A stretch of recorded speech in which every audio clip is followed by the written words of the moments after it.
Welcome to another episode of Red and Black, where your conservatism is not just the color that you're used to.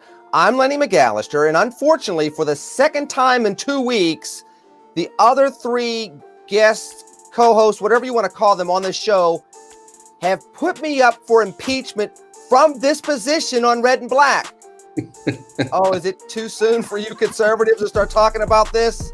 Well, you don't want to be on this show because the other three people here have a lot to say, pro and con, in regards to impeachment and all that is 2021, or like we like to call it, 2020 plus a little bit. Let me start with the lady of the group, the editor at large of Red State, the person that has something both biting and kind to say about me every single week. So start with the kind stuff because it was my birthday week, Kara Davis. Happy birthday, and this show is rigged. And believe me, by next week, I will have released the Kraken, and y'all are going to see who Lenny McAllister really is. I mean, he has really, why do you stop counting voices at midnight, Lenny? All of a sudden, what's going on? Impeach. I digress. The guy down there with the hat on his head in the heart of Texas, Jeff Charles, Mr. I go on Fox O all the time. What do you have to say about yourself as we begin yet another episode of Red and Black, where you should be making your bread and butter rather than going on national television? How dare you? What I have for myself is that I have information that Lenny McAllister is owned by the Chinese government. He is a card-carrying member of the CCP, and that is why he continues to win elections. And I'm not going to give any evidence of that. I'm going to wait until next week to tell you that I still don't have any evidence, and to wait until the week after. Wow, it's a good thing we have an Oxford-educated attorney over there, Dr. Christopher Metzler, to try the case. Sir, now that you have your supporters here, what might you have to say that would support this case that's being made against me? Well, here's the thing. There is a rumor that, in fact, when the Pope was arrested, at the same time that Nancy Pelosi was arrested, that you were in Italy, inside the Vatican? This is getting out of hand. You guys, somebody's going to sue us pretty soon. So you were in Italy, huh? I thought Chris was going to say that I was at a local Washington pizzeria while all this was going on. Let me just start what I think we're going to talk about, which is all this stuff, part 2 in 2020 plus a little bit. Kira, the impeachment vote, that's not going to happen until the person that they're trying to impeach actually won't even be able to be removed from office. Let me start with this question. Is it truly a waste of time? Is it a symbolic gesture that we, quote unquote, need to have? Or should we just be waiting for January 21st and hope that the temperature finally dies down with this? Because it just seems like it's a whole lot of effort, and I don't even know where it's going. I'm not sure that the Democrats do either. I think that they are aware, because they seem to be calming down a little bit today as we record. I'm not sure that they're totally confident that the play they're making is going to work. What I think the play they're making is to put the kill shot in Trump. Really, they want to make sure he doesn't come back in 2024. They want to make sure that no Trumps are going to pop up in the future, and so an impeachment, I suppose they will do that, or they think at least it'll do that. But I do think Americans are tired of the chaos, and they might be weighing that now, that we just don't have the bandwidth for more. I mean, the House did their thing, and it was a great show, and it made the symbolic gesture that they wanted it to make. I'm not sure that even the average American who doesn't care for Trump is really into the idea of having an impeachment trial when Trump is gone in a matter of hours. This really is just wasting our time, and it does show a disrespect for not only the American voters who have been through a very traumatizing experience in the last few months, but it also shows a disrespect for the process. And it also shows that Democrats maybe don't have their game plan as settled for the future as we think they do. But it's definitely a waste of time. I mean, people want their vaccinations, people want their stimulus checks, People want their kids to go back to school. We're exhausted. I just feel like this is theater. And if they continue, I do believe they're going to overplay their hand. All right, Dr. Metzler, you're paid to be the smartest person on this show, or at least the person with the most degrees. I think we have to say that Kira is the smartest all the time, but we have to make sure we reference. It's in the contract. Yes, exactly. So we have to reference that you have the most degrees. As such, when you're looking at this, does it seem like a big waste of time? Like people are just trying to show the country or the world just how smart they are or how vindictive they are, rather than just trying to actually heal the country after all this? Because again, we're still dealing with a pandemic, by the way. Well, what they're doing is showing the world how dumb they are. Listen, when you look at the Constitution relative to impeachment, how can you impeach and remove someone who is no longer in the office? But here's the play. What they're trying to do is make sure that if he's removed, he doesn't get his pension. That's Section 4 of Article 3. Want to make sure he doesn't get his pension. Wants to make sure he can't run again. Here's the problem with that. The problem with that is the Constitution's clear. The only punishment you can get is removal from office. You are already out of office, so you're removed. So what the heck?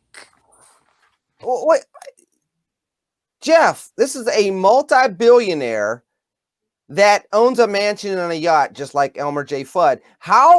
Who cares if he gets a pension? I've heard this argument before. I've literally seen people on Twitter say, Melania, you're not going to get that pension now. You're not going to get that detail now. You're going to miss out on all this. Do you think she didn't have security detail before the White House? So I'm going to go to you, Jeff, because, I mean, all three of you are experts in different ways. Kira, just listen to yourself. You're trying to take these things to their rational conclusions. This isn't rational, so I think you've been having a very hard time on your podcast over the last couple of weeks. Dr. Metzler, they call you doctor, they call you lawyer. You don't have a TARDIS. That's a Doctor Who joke. And even with that, they have your brain scrambled a little bit. Jeff, you're sitting there trying to fight the good fight on Twitter with all of this nonsense. Again, I ask you, this just seems to be out there just to be out there. Wait, did you just make a Doctor Who reference? I'm supposed to be the nerd on the show, not you. So don't usurp my position here, okay? That's why he should be impeached. Well, there you go with that talk again. That divisive talk. No, but seriously though, I mean, I am in full support of the Democrats doing what they're doing. I wrote about this earlier this week, and they are going to be clowned themselves. But here's why they're doing this. It's not so much for the pension. They're doing it because they don't want Trump to run again. That's one reason. Mm-hmm. They're doing it because they want to engage in a lot of virtue signaling to try to make it seem like they totally repudiate what Donald Trump did. That's number two. Number three is because they want to get all the lawmakers on record as having voted either for or against this. Now, what's funny is that they think that this is going to hurt those who vote against impeachment. It's not. It's going to backfire. You're going to spend millions of dollars in taxpayer money. You're going to waste a lot of time in the legislature to carry out an impeachment of somebody who isn't even in office anymore, and it's not going to accomplish anything. There's absolutely no way that this impeachment benefits the country. Whether they succeed or not, it doesn't matter. And you know what? The American people already see it, and it hasn't even gotten to the trial yet. 60%, according to a recent poll, 60% of Americans, Republicans and Democrats, think that a second impeachment is a total waste of time. That number is going to grow larger as we get closer to that date, because when they start pulling this out 100 days from now, then even more people are going to be like, why are we talking about impeachment? We've got coronavirus going on. We've got other stuff. We got to get these vaccines out, and you want to play around with another impeachment? This isn't going to look good for Democrats. And impeachment doesn't look very unifying either. I mean, now Biden's out there doing the typical president-elect, where now we got all a rally around one flag and one nation, just the same stuff that they all say. And there's a lot of Democrat talking heads talking about unity, but it doesn't feel very unifying to have to go through an impeachment trial considering that regardless of what you believe about the veracity of this election cycle, over 75 million people voted wholeheartedly for Trump.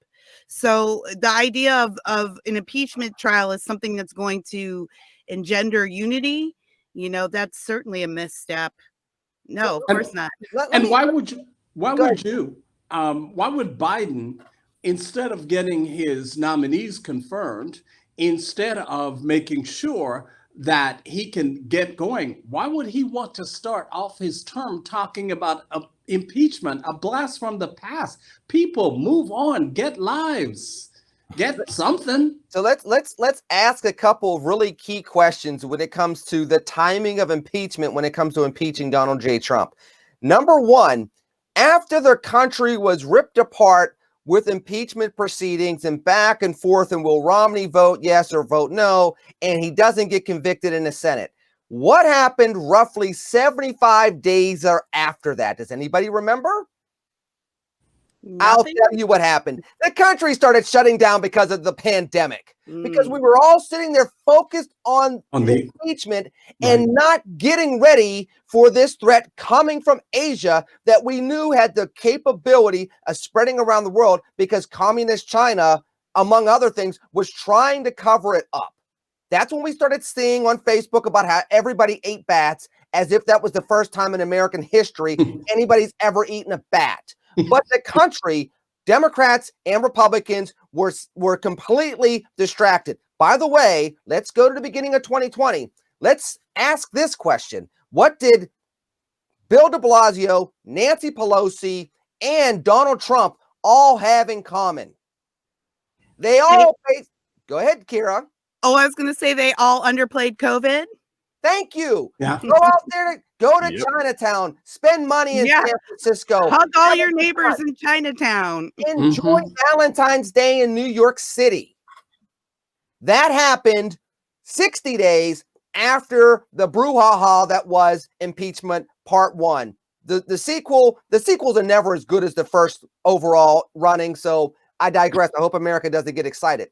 The other thing is, what just happened this past Friday that everybody should be concerned about, that's related to the pandemic and not the impeachment trial? We lost 140,000 jobs. Jobs went down, not up. They revised the numbers, and guess what transpired? The economy looks even worse than we thought it would look like. Just on Thursday, we ended up having 1 million new filing of unemployment claims. We could be focused on that, or we could be focused on getting back at Trump yet again. Now, I know Biden released an economic plan, Chris, but it sounds like it would be something that would break the bank and still may not add jobs. Because again, people forget the Great Recession, a whole lot of stimulus money, jobs took 3 years to come back after that exorbitant spending. Yeah, well, and that ridiculous plan that he has put forward in terms of spending all of this unnecessary money is just simply ridiculous, number one. Number two, I am not sure if I'm madder at de Blasio because he was in Times Square dancing with his wife on New Year's Eve, which then proved that white men can't dance. I'm not sure if I'm more upset with him for that. And now all of a sudden, Cuomo comes out and says, oh, guess what? We cannot lock down. Duh, where have you been? So this is the kind of hypocrisy. And I think, everyone's right here. Democrats are going to do what they do best. They're going to overplay their hands, and they're going to end up once again the biggest losers.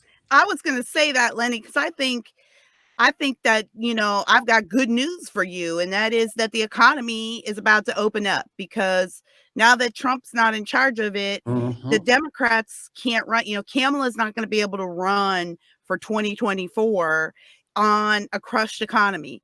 So Mhm. now we have to open up. So, it looks like COVID is going to be solved pretty soon. It looks like, it looks like maybe lockdowns don't work. I mean, here in California, we're one of the most locked down states. We have the worst COVID numbers in the nation. All of a sudden, here comes Newsweek today. Oh, looks like lockdowns don't work. Here's a new study. I mean, we've only been saying it for 6 months. But yeah, and I agree with Chris. They're just going to overplay this. And I don't know if they can bring back jobs. Of course we lose jobs when we throw out stimulus money, because that's how that works. Government doesn't create jobs. That money doesn't come from anyone but earners. When you take it from earners, you're taking it out of the economy. So of course we're not creating more jobs with this $1.9 trillion stimulus that has absolutely nothing in it. A couple of $1,000 for per household for stimulus payments. Where's all the rest of that money going? It's all kabuki theater. That's where The only it's way going. to get these jobs back is to get a capitalistic economy booming, which is what Donald Trump did very, very well during his short term. Well, here's the issue. Let me pivot this to you, Jeff, for just a second, and continue to get the conversation going. One of the concerns, as well, is the fact that when we saw money flowing out of Washington in the earlier part of 2020, in many instances, it went to people that didn't need the money. A lot of the problems with the PPP loan program was the fact that the PPP meant for you were paid if you were already prosperous. And then the small businesses that needed the money didn't get it. And so are we going to put that on steroids, Jeff? And if we are, where are we going to be in 2021? I know that Nancy Pelosi said we're going to bring the economy back a full year early, but if we're going to waste even more money and it's going to be misdirected, what's the end result? The end result is a crappy economy, high unemployment, and them blaming it all on Trump. Because and people are saying, oh, when Trump's gone, they won't have anybody to pick on anymore. No, they're still going to be blaming Trump for everything.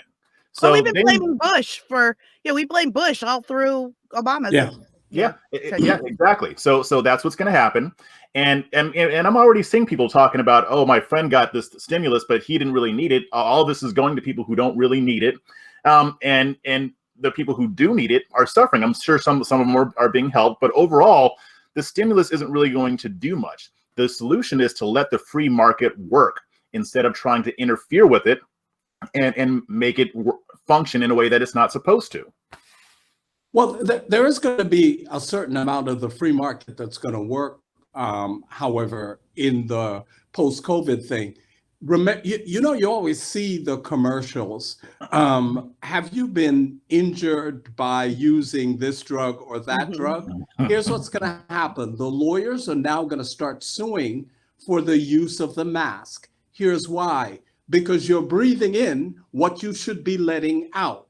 Did you wear a mask during this period of time?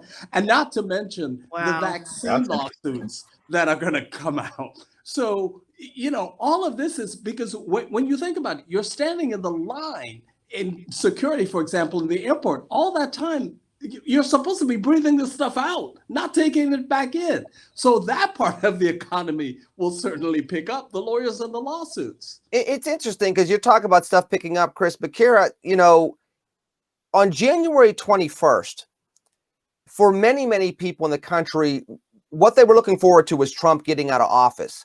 But there's still going to be the pall of the pandemic on the 21st and on the 31st and for February. This is going to be one of the most depressing Black History months in the shadow of having the first Black woman as a vice president, because on one hand, you have Kamala Harris there as the VP.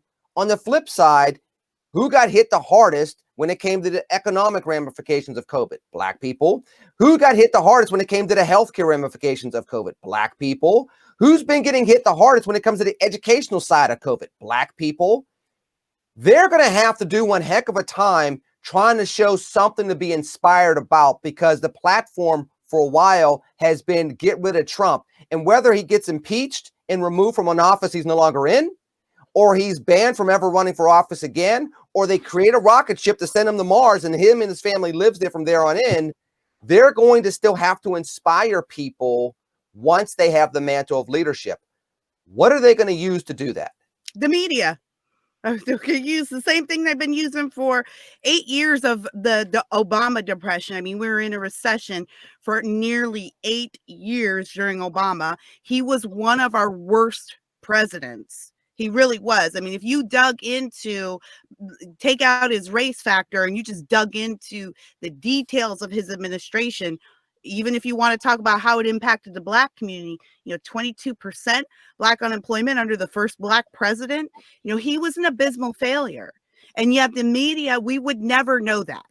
If to this day, Obama is hailed as a great leader and how much we missed him. And he was a fine orator. I never even thought he was that great of an orator, to be honest, but that's a personal opinion. But he is lauded as that. People find him to be inspiring. Look at what the media fed us for 4 years about, or 2 years really, about Stacey Abrams.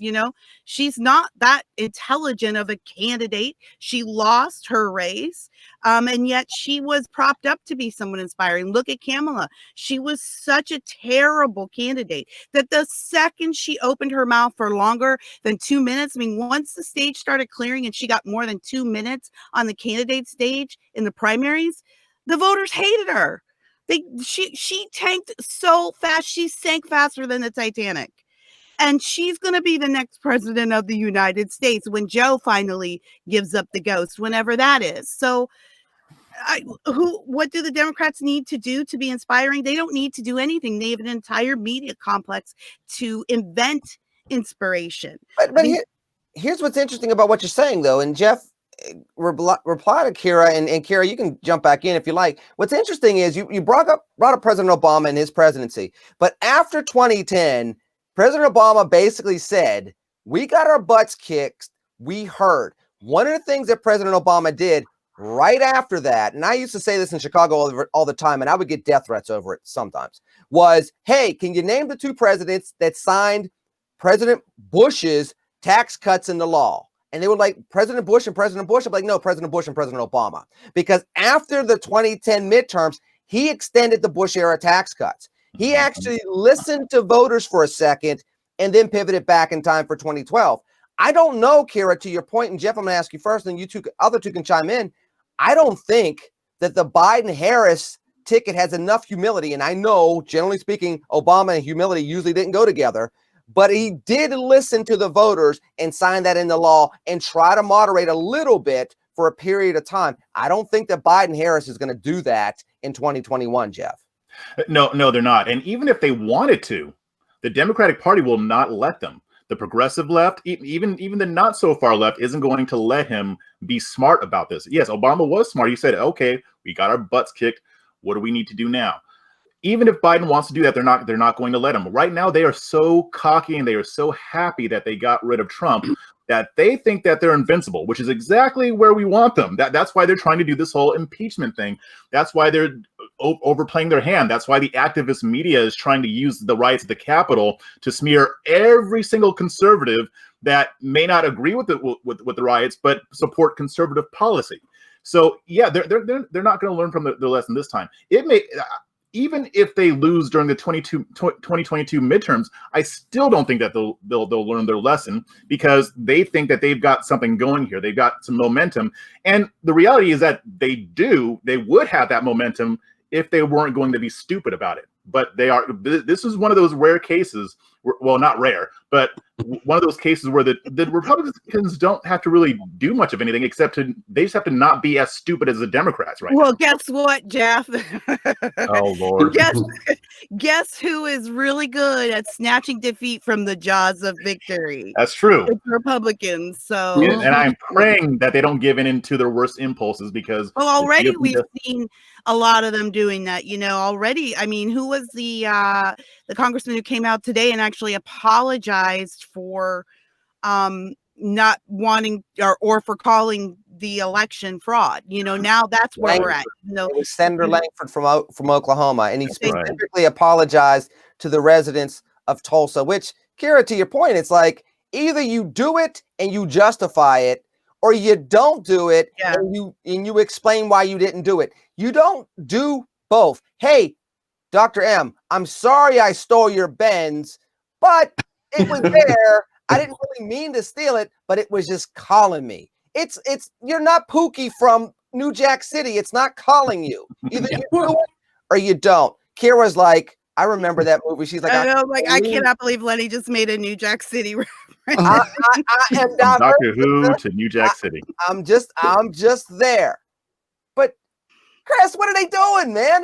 They want to have both sides, and it's to Jeff's point. They're snatching victory from the jaws of defeat when, hell, we should not have lost both seats in Georgia. We could even start there. Right. Yeah. Well, let's in fact start there, because here's the thing. We lost both seats in Georgia because we were concerned about January 6th and getting people to DC in something that was never going to change. While we were doing that, on the 5th, Stacey and her machine were out ensuring the vote in Georgia. So that's number one. And Langford, seriously, dude, you're going to apologize?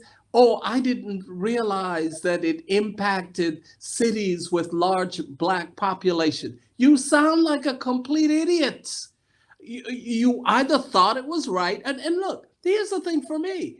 The senators and the Congress people have the right to object. This is not the first time Democrats objected. This is not the first time. But again, as Republicans, we are so bad at messaging. My thing would have been, yes, we have the right to object. What about it, Maxine Waters? Right.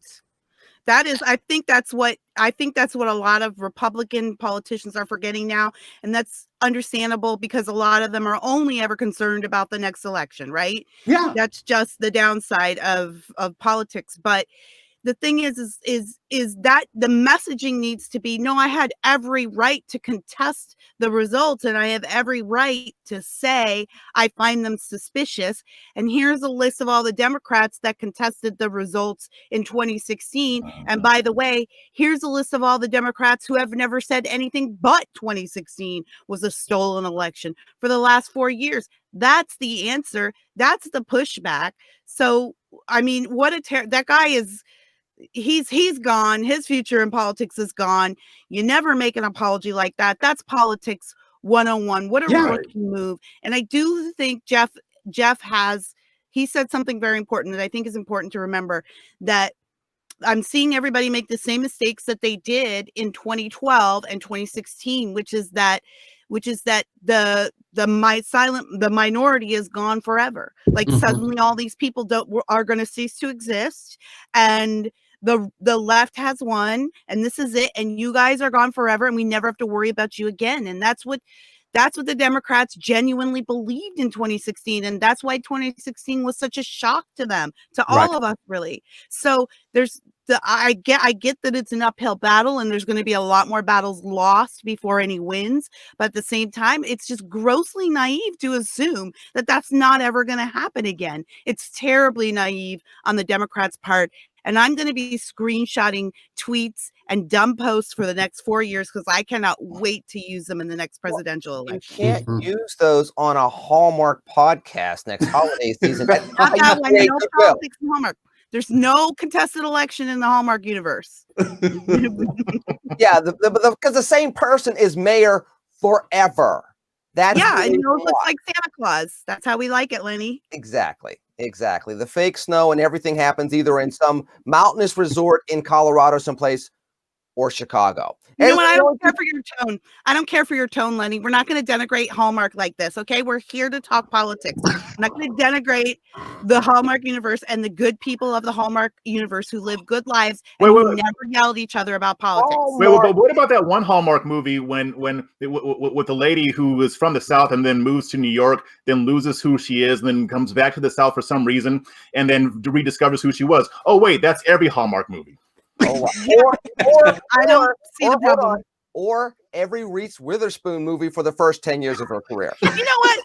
I feel I did not join this show today to be impugned about my Christmas movie choices. Wait a minute. This is beyond the pale. This is beyond the pale.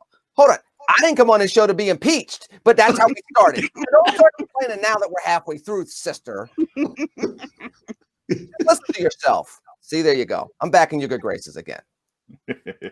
Anywho, but no, it's interesting. Kira, you brought up something from several episodes ago that always resonated with me. The episode that you talked about from 30 Rock when Obama won. And they basically said, no, this is how it is. Can you recap that for those that may not have caught that episode when you brought it up previously? Last year, I was rewatching 30 Rock, which is one of my favorite sitcoms, and that it ended just after Obama's second inauguration. And so there's an episode that's kind of aimed at conservatives, Southern white conservatives, evangelical conservatives, where their main actress Jenna is they want them to be more American. They want them to do more Americana comedy because, people in the South are getting upset that you're being insulting. And Tina Fey's character does not want to do that. She doesn't want to have to appease these toothless rednecks in the South just to keep her ratings. So she has this huge speech. I mean, it's a serious speech. It's not even a funny speech. It's this huge speech about how we have President Obama now. The era of you guys is over. You guys are never going to be relevant again. Your voices don't matter anymore. Things have changed and they've changed forever and you need to get used to it. And I remember looking at that episode and going, oh my gosh, this is when Trump won. This is it right here. Now probably was 2012 or 2013 at the time. But it was that arrogance. It was the idea that because we had this black president now, that half the country stopped speaking and ceased to exist, and we all came to realize that all we needed was this one savior and we would all be on the same page. And it was a grossly naive statement, as we saw, and that's what I see happening now. The 75 to 77 million people that voted for Trump, they're not going anywhere. They still votes, and a lot of Republicans didn't vote for Trump. So imagine what happens when they come back to voting on the right. And Chris, you've been around longer than us. I won't say a lot longer because you and I are closer in age than we are to those two. But with that said, people forget political history. Obama won in 2008 in 2012. What happened in 2010 and 2014? He lost the House of Representatives. He lost the Senate. The Tea Party wreaked havoc on his ability to make law. Heck, Donald Trump, the Republicans did hold a lot of statewide general assemblies, but he lost the House and he lost the Senate. What am I bringing this up for? Chris, you have seen political back and forth throughout American history.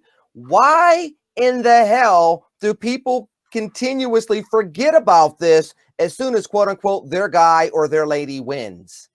Because, in fact, their guy or their lady is the next hero. It's the next superstar. But that arrogance continues. And listen, as it relates to Kamala, so here's the thing. Should she, for whatever reason, become president midstream? Interesting, look for the Kamala Buttigieg, I hope I pronounced his name, Mayor Pete, ticket moving forward. Because look, these guys fundamentally believe, and as it relates to Kamala Harris, I understand it because of our Hollywood connections and all of those kinds of things. But if you wanted to get a Black woman, there are many more who are much more qualified and likable. That's one. Number two. Yeah, but hold on. Let's be real.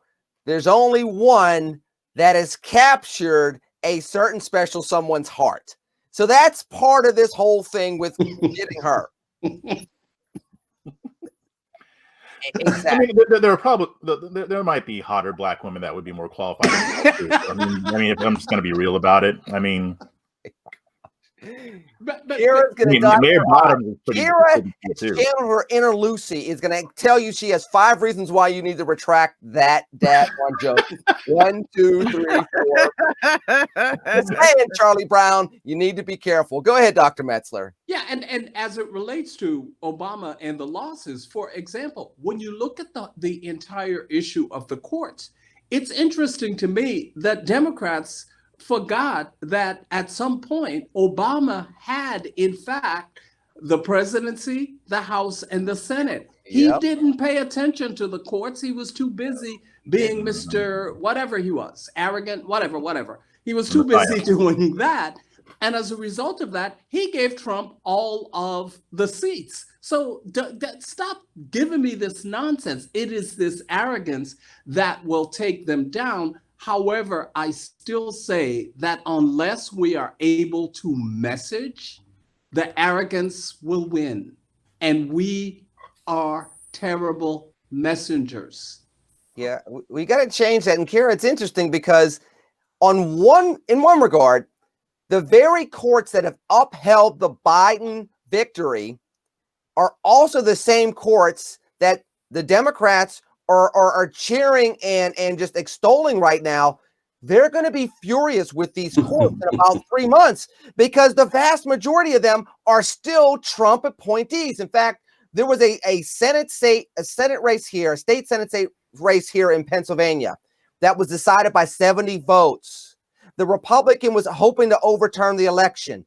A 41-year-old Trump appointee said no. Now, the Democrats are happy that he said no, but he's going to be this bigoted Republican judge in about another 45 days. Which, by the way, it's going to be ironic because he's Indian American. So I digress. But you know how to do that too, right? To Chris's point, it's still set up for conservatives to win the day, even if they lost the presidency with, let's be honest, with a president that if he had done a few more things within the realms of self-discipline, would not have lost re-election. Right. Yeah, I mean, this is the thing I've been saying since the start. When everybody asks me, what's Trump's legacy going to be? I always say it's not the wall, it's not taxes, it's not immigration.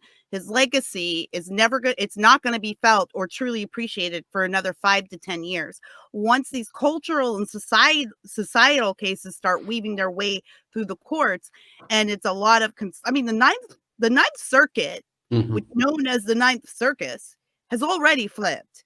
Yeah. So we're not even going to not even have to deal with some of the cases that get pushed up by liberal judges and bubble up into our greater societal consciousness is going to have a huge effect on the societal shift of this nation. And again, I think that's going to take some years. So yeah, I mean, there's definitely a lot of holes to plug up that the Democrats have left open and probably will leave open. I'm going to give you another term to hold on to and to think about. And if you're watching this show and you've never heard about it, I want you to remember this: the PRO Act. The PRO Act is the federalized version of AB 5 here in California, which killed the gig economy, which we're still trying to get repealed, even though Uber and Lyft got their exemption. The bill was only for them. They got the exemption, but every other freelancer in almost 100 industries in California have just lost their jobs willy-nilly because of this bill. Well, the Democrats took that bill to Washington, D.C., and it passed the House easily, and it's been sitting in the Senate for a year. President Trump released a memo 6 months ago that said, as long as I'm president, this will never pass. I will never sign this. The PRO Act makes your freelancing job illegal. The PRO Act makes union employment, it codifies it. It's a direct response to the Janus decision, actually. Yeah.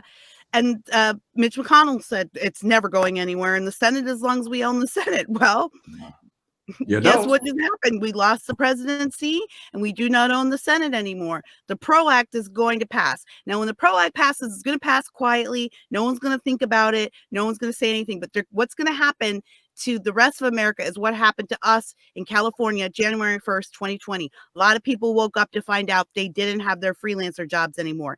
Didn't even know such a thing as AB 5 existed. Didn't know. Or just woke up and like, sorry, we're a corporation in New York. We can no longer hire freelancers out of California. It's too dangerous. And in fact, is illegal. And we just can't get through all of the red tape. And that's what's going to happen to America. So that's another thing that the Democrats are about to overplay their hand on, because I think I read a statistic the other day, you guys, that said something like 76% of the gig economy across the United States is women. Yeah, and you know, I don't know too many Black folks that have a side hustle over the course of my life either. Right. So let me see. Jeff, the two Right. constituencies that the Democratic voting base is made up of is women and people of color. And you're basically going to put something into play that's going to help big unions and hurt those folks. Now, what's interesting to me, I think 2020 has made those voting bases upset with everybody. Black people protested against everybody in 2020. It wasn't just conservatives. It wasn't just Donald Trump. I think women, especially with stuff like Kira was talking about, have been pushing back on the establishment. Joe Biden, until the DNC called off the dogs, was getting ripped from Cory Booker, from Castro, from Kamala Harris. He was getting worked on the debate stage. And if they'd have left him to his own devices, he wouldn't have gotten through the primary. He wouldn't have gotten through South Carolina. He needed Clyburn to throw him a lifeline, and he needed the DNC to clear out the way.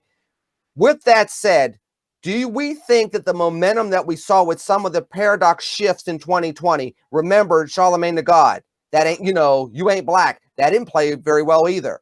Do you think that momentum is going to carry over, or will we have political amnesia going into February of this year? Well, I mean, I think what you do is continue to, if you're on the Democratic side, continue to give stimulus. That's what you continue to do. I think you'll see look, Democrats fundamentally don't understand one thing about the economy, which is that, in fact, government doesn't create jobs, number one. Government creates absolutely nothing. That's number one. And number two, they don't fundamentally believe in economic prosperity for communities of color. They don't, because the more dependent that the communities of color are on the Democrats, the better the vote totals. Come on, let's be real about it.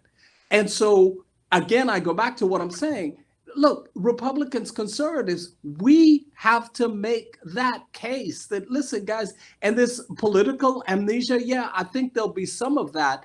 However, we have a responsibility to tamp that down, as do candidates who are running for office. And I continuously say to candidates running for office on the Republican side, y'all need some black folk in your comms and strategy pieces. Because don't give me black outreach. I ain't got nothing to do with that. Don't give me that. I'm not interested. Because when we fundamentally understand the communities and how we outreach to the communities. You're going to fundamentally change the messaging. Right. Yeah. Yeah. The MLK prayer breakfast ain't gonna do it. The barbershop ain't gonna do it. That ain't enough. That ain't enough. Jeff, what do you think? I mean, we're going into something that is a new year with the same problems. Do you think people are going to take that momentum from 2020 where they kind of lashed out at everybody and actually get more substantive change? Or do you think that was just for show? I think it was for show. I mean, I do think that the Democrats are going to try to take the momentum. They're already doing it. The problem is that they're going to take the momentum and overdo it. But that leaves the Republicans. What are the Republicans going to do? Are they going to take advantage of the Democrats' mistakes here, especially with the black community? If they end up passing legislation that hurts the black community, is the Republican Party finally ready to say, hey, this is what we'll do to stop what they're doing? This is what they're doing. They pass these laws, whatever the legislation is. They're doing this to your cities. They're doing this to your communities. Why not give us a chance? Why don't we just start trying to make inroads there? We already know that the Democrats are already trying to turn red states purple. They're not. They don't have the same fears that we do. They are not afraid to go into an area that is dark red. But for some reason, the GOP has been very antsy about that. They need to get over that. Like that, it's stupid at this point. Like they need to finally start saying, you know what? Why don't we start trying to make some inroads right now, so that even though if it doesn't pay off right this second, it'll pay off more down the road. So there is an opportunity, but are they going to take it? I don't know. The GOP is antsy about that, Jeff, because the GOP is led by older white Republicans. So they have a whole different perspective on the messaging process, on how far all that has shifted, how optics have shifted thanks to social media. I think we talked about this last week, Chris, about how, I asked you, what about Republicans who say, well, we don't appoint people based on their skin color, based on their, identity group. We promote people based on their merits, which you laughed at and said, of course not, because your nephew Joey and brother Bob and everybody working up there, like, give me a break. This is the thing that I've tried to tell people within the media, within right-wing media. I had a huge dust up with an old network that I used to work with over this issue. You cannot pretend that race doesn't matter. It does. It matters to your ratings. It matters to your customers. Why do you think Netflix works so hard to put up Black content? And Disney Plus has a whole Black movie section. And it's not because Black people don't make up a huge section of society, but the idea of making space for them is very popular right now. Yeah. Whether it's warranted or earned or not. So why wouldn't the GOP, or why wouldn't right-wing media outlets, there shouldn't be another generic white guy getting a show on a national outlet. You should be putting minorities front and center, whether or not you feel like it's pandering. It's not pandering, it's messaging. And the message will change fundamentally when the messenger changes. Not because white people are bad, and not because they don't get us or don't understand us, because wherever you're from, that's the perspective you bring. And a white person cannot bring, no matter how good they are and how much outreach they do and try to understand, you cannot bring the perspective of a Black American to people that need to hear that perspective. So absolutely, we need to be front and center, not just we Black people, but like people of all stripes. So it's going to require some people to move over in the GOP, which people who have assumed positions of wealth and power don't generally like to move over. Right. No. Well, and that's when you look at and particularly to your point, Kara, when you look at the whole idea of right-wing media in particular, I'm sorry, all these random contributors that you get circling in from week to week to week who have the title conservative strategist, Republican strategist, but has worked in nothing, but is simply out there giving some opinion. And if you listen to what they're saying, it's the same opinion, almost word for word, that they read on foxnews.com. Give me a break, people. That's not how this works. We call those people Captain Obviouses. Yeah, there you go. Well, look, you said two things that I'm going to get to before we go, Kara. Number one, you said that people are scared, and I'm going to show something in a place that people are really scared to go. It's inside of the minds of one of the greatest geniuses that our country has ever known. And number two, he's tried to lead us the right way politically, and in 2020, we just wouldn't listen. Yes, it's that man right there. Pouring one out for Kanye. So with that said, we promised that we would get to some Yeezy because, again, Kim said she's done. And when I said that, Kara's eyes lit up. Not to talk to me, not to talk about politics, not to make a special announcement on this show after her team retreat. Wink, wink, nudge, nudge. It was a talk about this. So, Kara, as the Californian on Red and Black, go into your gossip thing. Well, I know a lot of people are going to be really sad and disappointed to hear this and to realize that true love is indeed dead. But Kim Kardashian West and Kanye West are now officially divorcing, which of course I knew over a year ago because I read all of the Hollywood gossip items. I mean, Doc has his like fancy degrees, but I know Hollywood gossip. So I already knew this was coming, and I knew that she had held back on it because he wanted to run. And so she wasn't going to make any announcements until after that was clear that was a no-go. I think how long did that take exactly to find out that was actually going to be a no-go on that run in 2020, by the way? Well, you never know. I thought he really was gaining momentum in Oklahoma there for a hot second. Right. Look, in all seriousness, I think Kanye's gonna kind of be the canary in the coal mine for how all of this is going to shake out in 2021 with all of the people who declared their loyalties to Trump, who sidled up next to Trump. Kanye's got a lot of, he has a lot of problems, including now with his wife and how that's going to shake out. But he's also got a lot of street cred. He's got a lot of creativity. He's an artistic genius and a little bit mad, as most geniuses are. And has he built up enough cred to survive this wave that's trying to come and take out Trump supporters now and just label them all as extremists? Can he survive that and get back to the music industry, or will everybody just wave him away and say, nope, you put on that red hat, your career is now dead? It'll be interesting to see. I don't know. What do you guys think? Well, no, go ahead, Jeff. I think he'll be fine. I mean, they've been trying ever since he put on that red hat. They've been trying to destroy him, and it hasn't worked. I mean, whatever's going on in his personal life, I mean, that's whatever. I mean, I don't really care about that part of it. You don't care, Jeff? No, I mean, unless Kim wants to give me a call, then I care. But Lord. I mean, Kim, he's not a registered Democrat, Jeff. Just what does he care? He's close enough.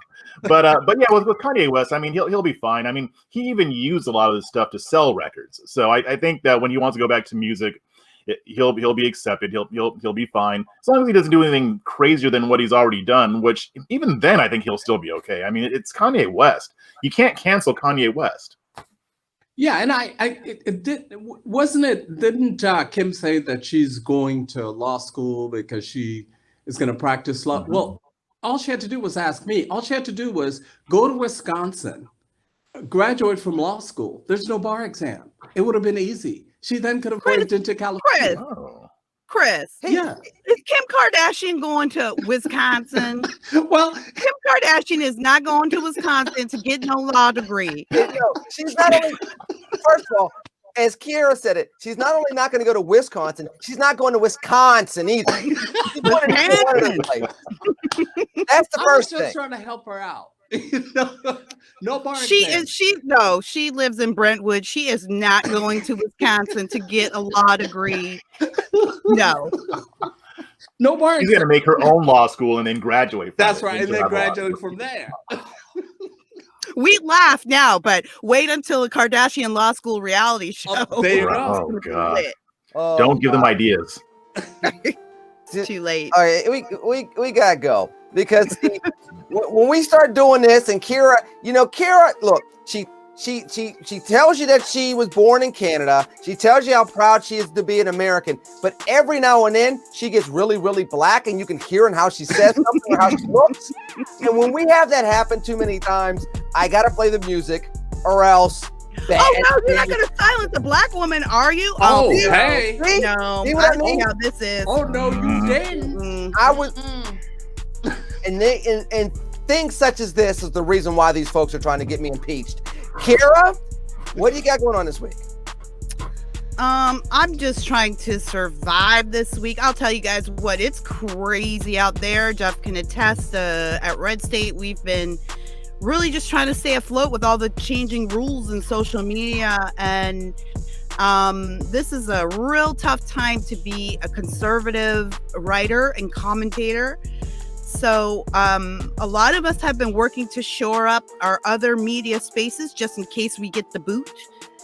So I would like to invite everyone to join me over at davisnation.locals.com. That is a site where you can join. You can always know where I'm at. So if I get kicked off Facebook, I get kicked off Twitter. By the way, I have no plans to leave those platforms voluntarily, but just in case, that is the central place to find me. davisnation.locals.com. It's like a Patreon page. You can come join our community. You get bonus episodes of Just Listen to Yourself, which is also available wherever you find your podcasts. And of course, you can find me on Twitter at Real Kira Davis. And I just want to implore everybody as we move into this next month into inauguration season to keep calm, to try to keep, within reason. If you need to turn off your Facebook page, shut it down. If you're just going to be getting salty with everybody all the time, trust me, I've already learned this the hard way. Shut it down and pray for our nation. You know, I Lenny knows I got to end on an inspirational note. I still believe in this country. I still believe at the end of the day, the voice of the American people speaks and speaks loudly. When it's time, our voice will come back around. So let's just weather this storm for the next few weeks until we see what's going on, get on some level playing field, and then regroup. I was going to insert just remember, you can't vote for Kara to be president. However, I'm just kidding. Dude, what you got going on over there, Jeff? Yeah, so same old, you can still read me on redstate.com. I'm going to be adding more content to Breaking Conservatarian, the YouTube channel, so go ahead and look that up. And I'm really close to releasing my my very first audio-only podcast. I've been recording last week. Yeah, but it's actually coming out now. I actually got like 90% of it done. So okay, look for that coming out soon. Don't threaten us with a good time, Jeff. I was going to say, we're about to go. Don't you dare come on here next week and say you're about to release. I'm not. Oh, no, it's ready. I just got to do one more thing, then it's ready.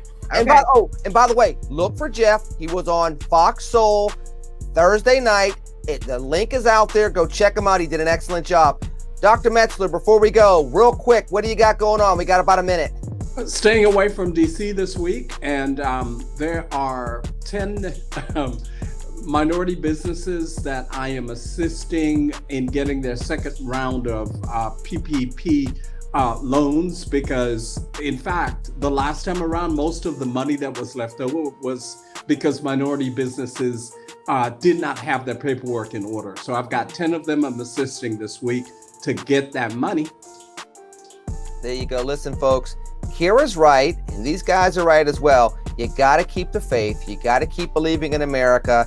You know, we've been through worse times. Mm-hmm. We'll get through this as well. We try to get you through it over the course of an hour with some laughs, with some smiles, with some back and forth ribbing each other, but with love, with facts and inspiration. So we need you back here next week. We are looking forward to seeing you. In the meanwhile, enjoy the weekend. It's a 3-day weekend. Reflect upon the life of Dr. Martin Luther King Jr., and let's be part of the solution moving forward. In the meanwhile, you know we love you. We'll talk to you soon. TCNGB, take care and God bless. Peace.